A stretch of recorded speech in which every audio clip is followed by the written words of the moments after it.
monde, j'espère que vous allez bien. Bienvenue sur cette nouvelle vidéo sur les huiles essentielles et comment les utiliser. Alors, à chaque vidéo, je choisis une huile et je partage avec toi 5 conseils d'utilisation sur ces huiles. Ça peut être n'importe quel conseil cosmétique, utilisation des recettes ou encore en diffusion ou encore en massage. Donc voilà, c'est vraiment des conseils qu'on essaye de partager au maximum et pour tout le monde, pour que tout le monde puisse utiliser les huiles essentielles de façon réfléchie et éviter des accidents. Alors, juste pour petit rappel, il faudrait que je le fasse maintenant à toutes les huiles, à toutes les vidéos, c'est juste, les huiles essentielles ne sont pas là pour remplacer des médicaments, pour soigner une pathologie quelconque, non, elles sont juste là pour soutenir notre corps, pour aider à notre bien-être. Donc ça va aider à nous sentir mieux, ça va nous aussi faire lever le moral. Donc vraiment, ne prenez pas des huiles essentielles comme un substitut d'avis médical ou comme un remplacement de médicaments, surtout si vous avez déjà des maladies. Donc vraiment, prenez les huiles essentielles plutôt comme des compléments à votre vie de tous les jours, plutôt que dans un but précis de vouloir soigner quoi que ce soit. Donc ça, c'est non, non, non, non, non. D'accord? Alors aujourd'hui, on va parler en fait de la reine des huiles, le roi, en fait celui qu'on a amené au roi, donc au Christ quand il est né selon la Bible.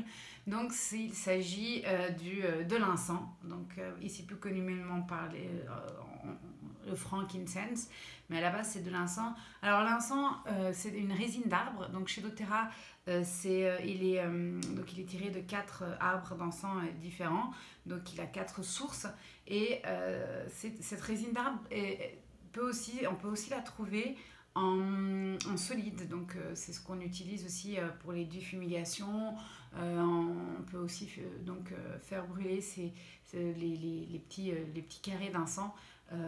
Alors c'est de l'encens pur, c'est pas l'encens qu'on achète et qu'on met pour que ça sente bon, donc tous ces encens qu'on connaît qui nous viennent en grande partie d'Inde.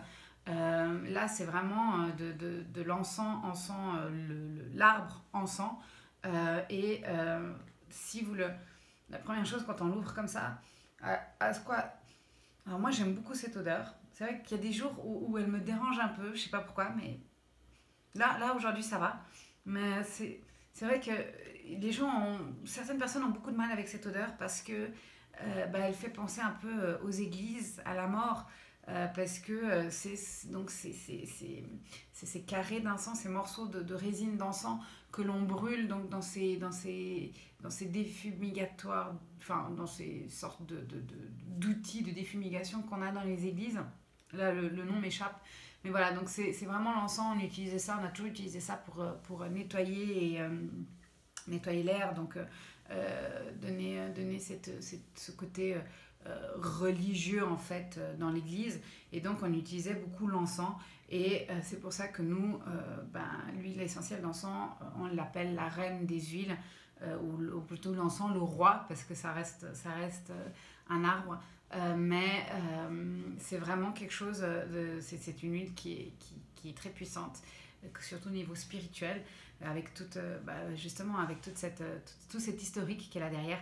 Donc c'est vraiment très important de savoir bien l'utiliser. Alors on passe tout de suite aux 5 conseils d'utilisation. Alors moi le tout premier que je donne, voilà, c'est de par la richesse de cette huile. Vraiment le tout premier conseil, c'est en cas de doute, j'utilise le frankincense. Donc j'utilise l'encens. N'importe quoi, j'ai un doute, j'utilise l'encens. C'est vraiment, voilà, elle a vraiment ce rôle de roi, en fait. Elle peut remplacer toutes les huiles. Donc oui, si on a un doute, on peut remplacer par celle-ci. Alors, il y a quand même aussi toujours des consignes d'utilisation. Donc si vous regardez mes précédentes vidéos, vous verrez à quel point c'est important de suivre les conseils d'utilisation des huiles essentielles. Et l'encens en fait partie, tout comme toute autre huile essentielle. Donc vraiment, l'encens utilisé, s'il y a quoi que ce soit, c'est vraiment une huile, de par ça, elle est très, très puissante, très riche, mais elle fait aussi énormément de bien. Et c'est vraiment une huile que l'on peut utiliser en toute sécurité. Donc n'hésitez pas, si on a un petit doute, un petit bobo, une petite douleur passagère, on a besoin d'un petit coup de boost passager, alors le frankincense fera l'affaire. Et d'une autre part, de la même façon qu'on peut utiliser pour n'importe...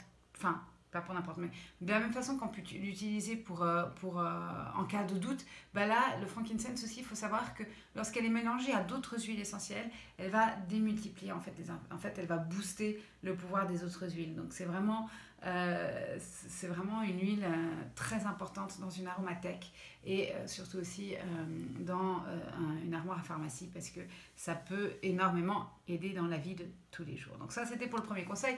Le deuxième conseil que je partage aujourd'hui avec toi et que j'ai vu qu'elle était très bien pour moi aussi, c'est pour tout ce qui est cosmétique, dans le sens où pour la cicatrisation en fait de la peau.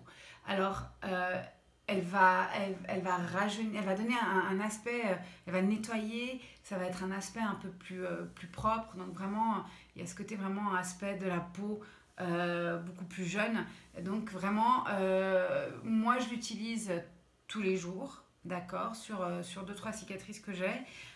Des cicatrices d'opération bien profondes, donc qui jusqu'à maintenant, alors qu'elles sont déjà bien anciennes, avaient du mal à s'atténuer. Là, ça commence gentiment à atténuer. Mais alors, soit on l'utilise seul, soit on l'utilise en massage avec une autre huile. Donc moi, je l'utilise déjà dans le sérum que je me suis fait pour le visage, en mélange avec d'autres huiles, et en plus j'ai un roll-on à part avec une recette spéciale pour les cicatrices, où il y a aussi une autre huile essentielle qui est l'hélicryse, qui est aussi très très bien pour l'aspect de la peau. Donc c'est vraiment des huiles qui sont très bien pour ça. Donc c'est pour ça que je la conseille vraiment s'il y a des petites cicatrices à traiter. Donc en cosmétique, elle est assez efficace. Donc pour redonner cet aspect lisse et propre à la peau. Donc l'encens, n'oubliez pas, pour la peau, même dans le visage, si vous avez des petites cicatrices, des petites taches, vraiment, elle va apporter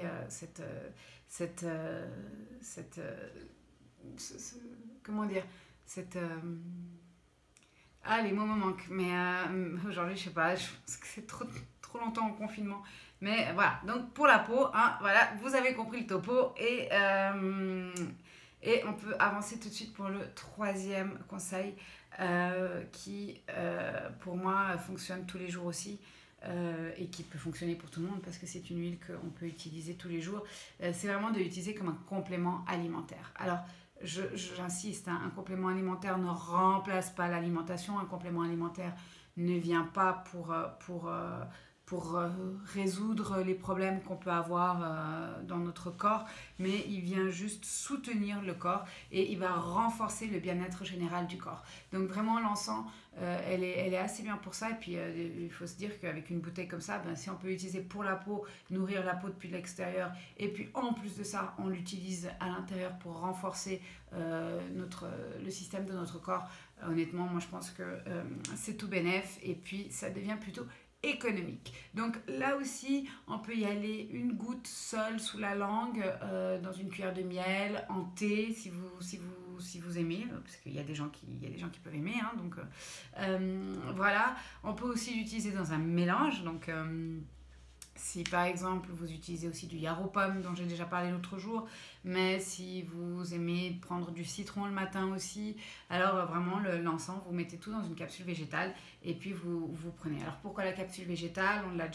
Je l'ai déjà précisé, mais capsule végétale, c'est juste en fait que comme ça l'huile elle va directement dans le noyau du corps, donc qui est ici en bas, et elle est digérée directement de là, et du coup on n'a pas une déperdition, et aussi on ne va pas agresser toutes les parties du corps jusqu'à l'estomac. Donc vraiment la capsule végétale, c'est très important pour certaines huiles, donc je les conseille vivement.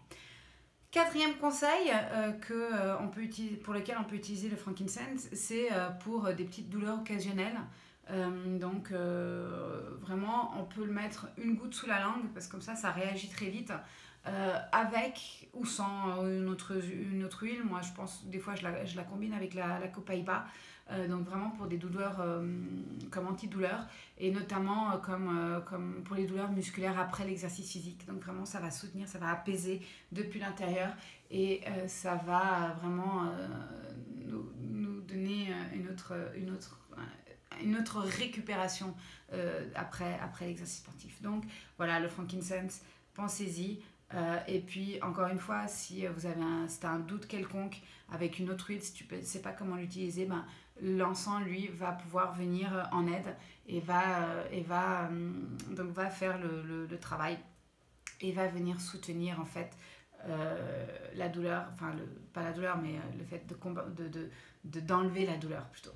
Donc vraiment le frankincense à utiliser, à réutiliser et à encore utiliser parce que c'est vraiment une petite merveille ce qu'il y a dans cette petite bouteille.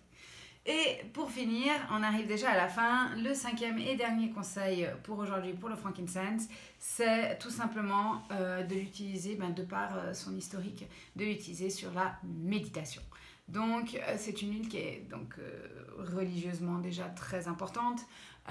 Donc vraiment de l'utiliser dans ce sens-là en fait. Je veux dire, si les églises l'utilisent déjà avant les prières et puis pour nettoyer les églises, je vois pas pourquoi nous on l'utiliserait pas aussi pour nettoyer l'air de chez nous, notre maison et puis aussi de se permettre de faire de la méditation avec. Donc là encore, libre cours à l'imagination, donc soit on la met pure dans le diffuseur et puis là vraiment on rentre dans ce côté méditatif, dans ce côté religieux, peut-être même de prière pour ceux qui prient à la maison. En plus maintenant on peut pas sortir, donc pourquoi pas vraiment de se mettre dans le contexte de la prière.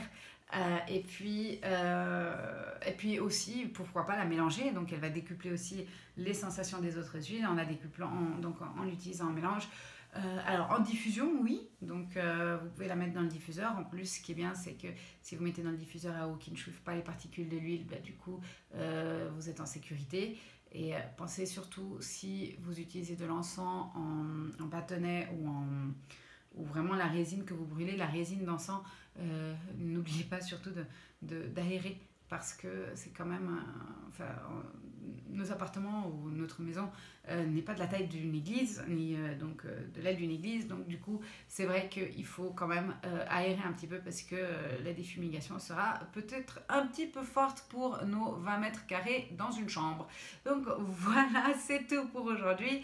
Je vous ai parlé du frankincense donc de chez doTERRA et vraiment ça ouvre l'esprit, ça nous aide et je pense que pour cette période un peu de confinement, elle va nous être d'un énorme appui et puis c'est une chouette copine à avoir à la maison. Donc voilà, c'était le frankincense de chez doTERRA et je te dis à très bientôt pour une prochaine vidéo et puis 5 conseils d'utilisation sur une nouvelle huile essentielle.